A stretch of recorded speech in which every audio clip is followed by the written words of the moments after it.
Hello, my name is Chad Peterman. I'm your host of Can't Stop the Growth. Welcome back to another episode. Today we're going to talk a little bit about our leadership blind spots. I was listening to a podcast from John Maxwell where he talked about leadership blind spots. And today I want to touch on some of his thoughts on those, some of his observations from his work in uncovering blind spots, and then also the three components of people who want to uncover these, the three components of their lives that he sees. So, without further ado, we'll take a look at some of the audio from a future leaders meeting we had here at Peterman Heating, Cooling, and Plumbing for this first part of this talk on blind spots. Maxwell in his podcast defines a leadership blind spot as an area we continually do not see ourselves or our situation realistically. So the understanding, everybody knows a blind spot, in a car. It's one thing that I feel like having a daughter now and one day knowing she'll drive is something I think about more often now. Of like, all right, don't forget to tell her about this. Don't change lanes. The one thing my wife does constantly that scares me to the living Jesus is switching lanes into someone else's blind spot. And the fear that they're going to come over is usually when I'm sitting in the passenger seat and sideswipe the car. So we're working on that. We're working through that driving challenge currently in our household. But everybody knows that, and everybody's probably been caught, shifting lanes or something like that, and you forget to check it, and it's like, where did that car come from?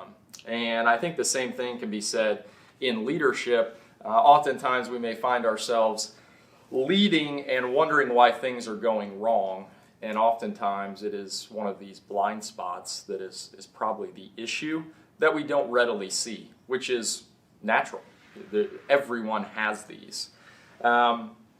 And I think that it can be boiled down a lot. We handed out these rubber bands on Wednesday, and as I was thinking through this, a lot of the blind spot comes down to a question we can ask ourselves is, do we want to be right or get it right?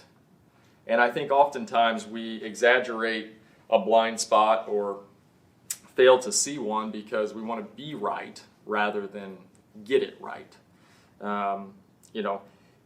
In leadership, as we know and as we've talked before, everything compounds. So, an action that you feel is moving in the right direction or this is really going to move it, whether that be right or wrong, it compounds because ultimately there's people following you and that action is going to affect them. It's not going to affect just you. It's not a singular action.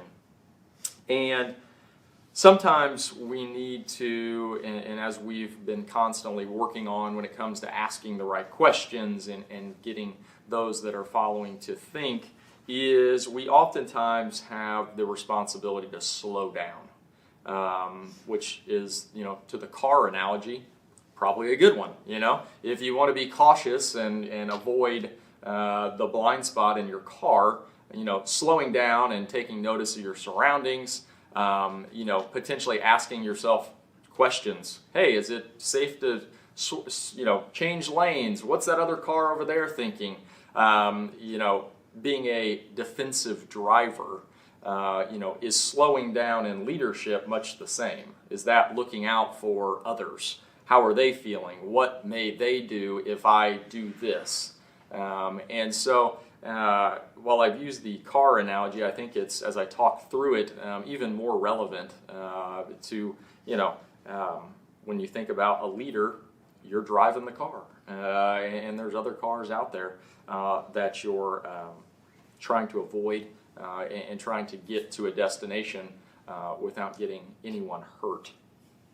And so I think it's important to just understand what impact our actions have as the leader. So, because it compounds, a negative action, as many of us have found out, as I have found out, if we take an action and we don't think about others or how they may react, that compounding effect seems to speed up or amplify, if you will. It gets bigger. You have a tendency to affect more when we overlook things or the action was thought up without taking all things into consideration. And so the one thing that I think can definitely help in this is to clarify intention. What is your intent? I think Alex spoke about this in our leadership meeting on whatever day that was, Tuesday, when he said, I found out that my team, a lot of them on my team, need to know the why behind it. And I think sometimes when we don't state our intent behind an action, which is kind of the why, if you will, it can be taken in a number of different ways. Ultimately creating confusion, anxiety, whatever it may be, whatever that emotion is that is created, and ultimately leading to, I got to fix this now. Whereas if we would have stated our intent, the outcome would have been probably far better than it would have been. And I think a reason why we may not state our intent is a principle that Maxwell talks about in this podcast, which he refers to as the lens principle. And this was one, when it first said it, I had to rewind it and listen to it again and think, all right, what's he talking about here? And he says in the lens principle, we see people as we are, not as they are. And so there again, I rewound that and thought, okay, the lens principle. We see people as we are, not as they are. And ultimately, thinking through that, to me, there's a lot of examples that get brought up. Well, why don't they understand? Or why didn't they do it the way that I would have done it? Or I told them what to do. Why didn't they understand that? And oftentimes, that's because we're seeing them as we are, not as they are. And we talked about this. This is, when you think about it, what does it sound like? It sounds like a disc profile, right? Hey, they learn this way. They interpret information this way. They receive it. They need to know the why. They need this. Well, as a leader, we're responsible for giving it to them in whatever way that they need it, not the way we need it. When we give them information or give them tasks to do and expect them to do it exactly as we would do it, we're probably destined for a lot of disappointment because no one is going to do it quite like we would do it, or at least there are very few people. There are people that will come close, and those are the people that you're probably, oh yeah, they do it awesome. Because they do it a lot like I do, but then there's people from a different perspective that may have a different understanding, and we oftentimes just expect them to understand without explaining what our intent is, what we're trying to accomplish, and then most importantly, does that make sense to you? Are you understanding what we're trying to accomplish? And I think this too goes back to, I always think in my mind the emphasis we've put on the one-on-one meetings here recently this year, and to me a lot of uncovering our own blind spots is rooted in these one-on-one meetings. In a group setting, you're going to be hard-pressed to find out if someone else has a different perspective than you do. You're the one talking. You're the one shouting out all the stuff. This is what we're going to do. This is how we're going to do it. This is what needs to be done. This is how you need to do it. And so we oftentimes, in a group setting, overlook everyone else's perspective. Maybe they see it a different way. Maybe there's a better way, or maybe there's something that they're seeing that we're not taking into consideration because we don't see it from their perspective. And so To me, the one-on-one meeting gives us an opportunity, so long as we ask the right questions, so long as we open the meeting with, what is our intent today? What am I trying to accomplish in this meeting? And so that's a thing I have to think, when I conduct one-on-one meetings, what is my intent? Do I state that? Right now I don't. So is there the opportunity for those meetings to get off track? Is there an opportunity for me to be sitting there going, well, I think. Absolutely, I catch myself doing it all the time. And so what we have to understand is that by asking the right questions, having the one-on-one meeting is the first step, but then making them constructive and effective is the next step.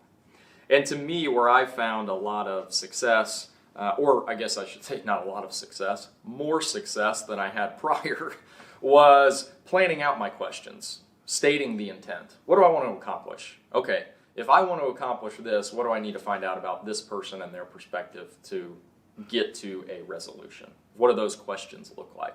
I'm not great at thinking of the questions on the fly. That's not my specialty. I work off a script a whole lot better.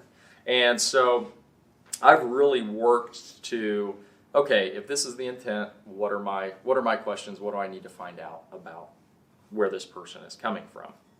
And I oftentimes, if you reflect on a meeting that doesn't go quite where you want it to go, or it's like, oh, that wasn't great, but at least it's over.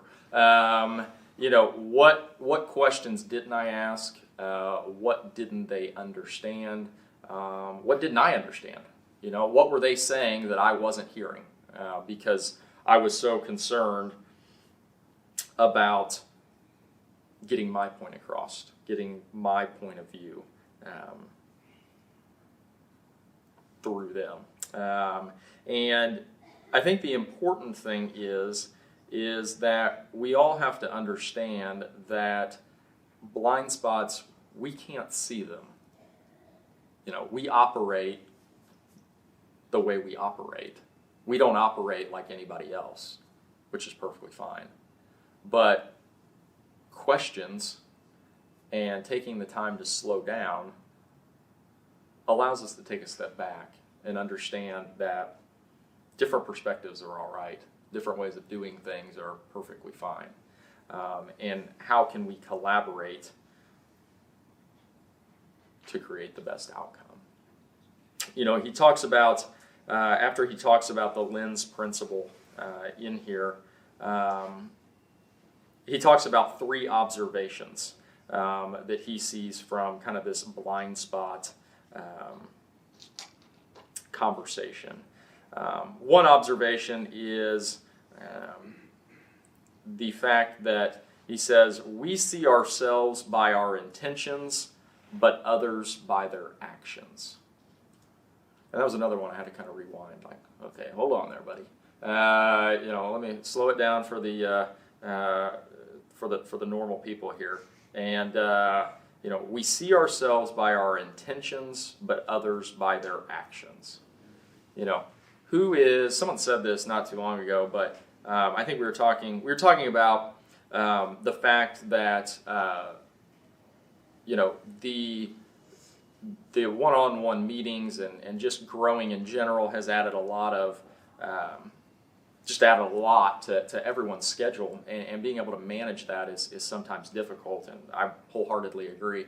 I've come up with something that I think is going to help me personally, that I'm hopeful that works and that I can share. But the one thing that I constantly find is that while I'm good at time blocking, the meeting that I always miss is the one I set with myself. That one always gets missed, literally every day. I'm really good at it by now. I haven't done that all week, and I've had it probably at least 4 hours blocked out. I try to block out an hour a day, which to work on stuff that I need to be working on. But I think that goes back to that's our intention. That I stand up here and say get those done and keep working hard and doing all this stuff, but yet my intentions are to do that, but I'm not doing that. I'm struggling with that. That's something I need to work on. And I think we can see a lot of that in leadership sometimes, where we're expecting our people to do something, but yet are we willing to do it ourselves? Are we willing to make that commitment? Now, those commitments may look different. You know, obviously you're in a different position than people that are following you, but is your commitment to those commitments, if that makes sense, is it the same as what you're demanding from your people? You know, we're demanding them to be on time and be accurate and, you know, follow the process and all of this stuff, but are we, whatever processes we have, are we doing that as well? And the flip side of that is, are we judging them based on their actions rather than their intentions, like we're judging ourselves? So the one piece there that he talks about, and I'll talk about again here, is he has this just really, really great question that he talks about in here and that he uses all the time. And when we're talking about, you know, trying to find that other person's perspective, you know, yeah, their actions are telling me this, but why are they doing that? Why are they not doing what I think they should do? And really uncovering where they are in the scope of things. And the questions that he says, and that I'm going to try to add into my kind of vocabulary, is he always says, I may tell someone what to do, but then I always finish by asking, what am I missing? And to me, that was extremely powerful in trying to uncover someone's perspective. Like, hey, I need you to follow this process because X, Y, and Z. From your perspective, what am I missing? Well, at that point in time, you kind of invite them to, you know, critique the plan here. What do we got? Well, at that point in time, they may say, you know, well, I don't understand this, or I don't understand that, or, well, I don't know if that's possible because of this. Okay, well then that gives us some good conversation to work through the problem, and then maybe it looks like, hey, do X, Z, and D, because I think that's probably going to work better after our conversation. And so, to me, that seems like a very powerful thing. And he said that he always operates under the assumption that he's missing something. And to me, that was powerful in that as leaders, we oftentimes, well, I did all this research, I figured out this, I looked at all the data, and this is what we should do. Well, yes, you know, if you've done all the research, yeah, that is probably what we should do, but are there times where taking someone else's perspective may be in our best interest? Probably so. We've all had ideas that, well, I looked at everything, we tried it, it sort of worked, but this thing works better. And I think that what that does is really speed up progress when we slow down to speed up. And that's a concept that I read somewhere, of the understanding that gaining other perspectives, utilizing individualized meetings to discover where people are struggling, where people need help, ultimately that feels like slowing down. That feels like, you know, like really, you know, this 30 minutes of, I mean, how's that going to get us to hit the number? Or, you know, how is having this little chat here going to move us forward? And I think what it ultimately does is, while one of those 30 minutes, yes, is not going to transform whoever it is you're talking to into the rock star that you want them to be, those over time and your willingness to take their perspective into consideration is going to start to compound. Leadership compounds. And to me, the ability to slow down to establish intent with what you're doing is the ultimate accelerant. That's what pushes us forward. The ability to connect with people, to create the relationship, and for them to understand that their perspective is wanted, is needed in order to move forward.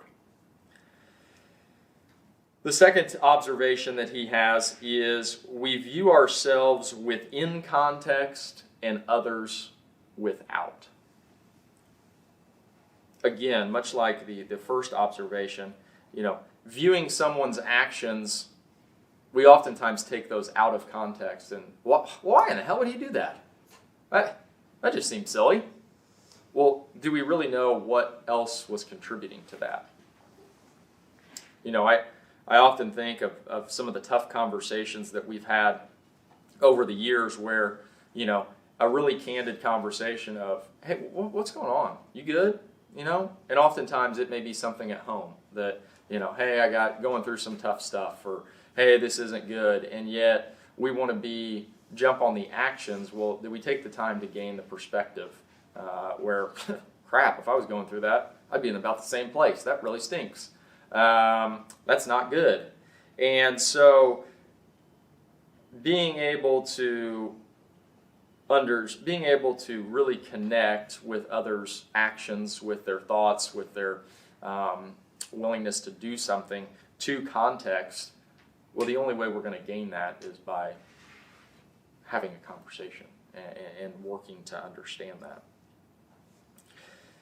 The third observation that he has, and which I spoke about earlier, was that if we fail to acknowledge our blind spots, ultimately a lot of people can be hurt. And not hurt physically, but really the momentum of the organization or the momentum of the department or whatever it is that you're leading can be hurt simply because that department is led by one perspective, and that's it. We don't take anything else into consideration. It's all about what we think should be done. They talk about, and as I've explained before, the Maxwell podcast is broken up, and the first half is him talking, and then the second half is the CEO of his company. He owns a number of companies under his umbrella, and then a podcast host. And they really talk about, which I think are really good, and which I actually wrote about in this blog that I wrote yesterday, is the three components in the lives of people who want to address their blind spots. So we know they're there. We know that we may not be able to see them. Others may have to point them out. Questions unlock our ability to potentially see them. But they talk about three components, and I've modified one because I think it fits better with kind of how I think about it. But they talk about humility, being flexible, and being coachable. And so they talk about humility in the sense that you need to have it in order to come to the realization that you do have a blind spot. You do have a shortcoming in the way that you think. And oftentimes, I jokingly say sometimes, on the DISC profile, well, yeah, I mean, my profile, we think the right way, and everybody else, they're working at it. They're trying to get to, how we think about things. But to me, that's truly, truly the thing that we have to understand is that, there are other perspectives and there are other ways of thinking. How do we open ourselves up to those? And the humility with which we lead ultimately moves us forward because it allows us to learn. It's very difficult to learn if you have no humility. That's the old, we've been doing this for 20 years thing, or we've always done it this way. While that may not be humility in the, popular sense, that in essence is a lack of humility. The understanding of we don't always need to be right. As I said earlier, we just need to get it right. And sometimes that isn't the way that we would first think about it. The other one is flexibility. So the flexibility part is often what we talk about in DISC is we've got to be able to lean in to the other personality styles. As a leader, it's your job to bend in to however your people consume information, learn, think, whatever it is. That's your job. You've got to come out of your shell and be willing to adapt. And this is the really hard one. It's like, well, my way works. Get it? It does. And unfortunately, if you weren't the leader, your perspective, your way of doing things, as weird as this sounds, would probably get more attention. But as a leader, we've got to allow our people to think in the way that they naturally think. Anybody who's following you who has to bend into your personality style is a recipe for disaster. Because eventually they're not going to understand what you're talking about or how you're thinking or your perspective, which is going to lead to disengagement. We talk a lot about engagement. How much better is the engagement if we as the leader lean into their style as opposed to making them lean into ours? Oh yeah, he really breaks that down just the way I like it, or he really does the things that that really resonate with me.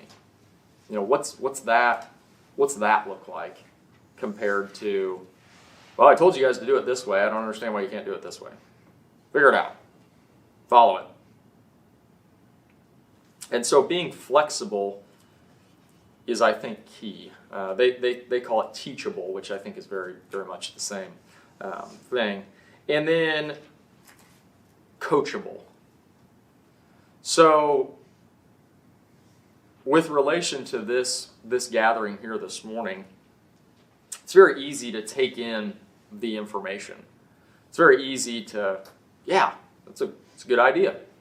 I mean, I did it when I was preparing this from the podcast. Yeah, that's a great idea there, John. Awesome. Great. Sound like really looked up this stuff. This is awesome. However, being coachable is having a willingness to supply that great idea with some action. So we've got to understand that we do have blind spots, that humility piece. We've got to be flexible. We've got to be willing to change. And then we actually have to change. That's the hard part. It's definitely one thing to see it. It's one thing to hear it. It's one thing to get all pumped up, to get all excited about what we're going to do. But it's another thing to do it. I myself, when it comes to the one-on-one meetings and trying to fit them into the schedule and what's it going to do is, it's very easy to understand how that could really be a positive thing. Absolutely. I don't think anybody would deny that that's a positive thing. However, where I find it tough is when, as we talked earlier, when I don't set my intention for it. When I don't have a willingness to learn from what's going on. Those are where I'm not super coachable. I got my humility. I understand. I need to do this. I got my flexibility. I'm willing to, ask some questions and do stuff like that, but am I really coachable? And for me, that's the hardest one. And I think probably the hardest one for anybody is that action piece. How do we supply those actions to those thoughts?